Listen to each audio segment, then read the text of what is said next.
Aparat gabungan polisi kehutanan Polhut bersama anggota Polsek Penanggalan Kota Sebulu Salam berhasil menggagalkan penyeludupan puluhan ton kayu ilegal tujuan Sumatera Utara.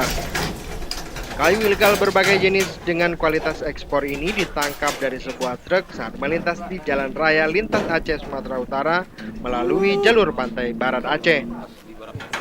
Petugas langsung menghadang sebuah truk saat mendapatkan laporan dari warga adanya aktivitas penyeludupan kayu dari Aceh ke Medan, Sumatera Utara.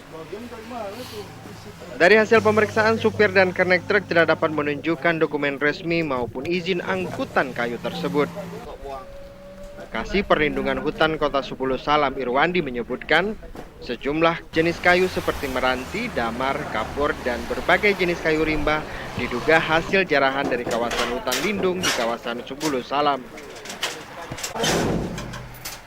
Pertama kita lacak, ada informan yang kita dapatin, kemudian kita validin datanya, kita cross check di lapangan, informasinya A1 baru kita lakukan persiapan untuk melakukan penangkapan ini. Kita lakukan penangkapan di kantor KPH wilayah 6.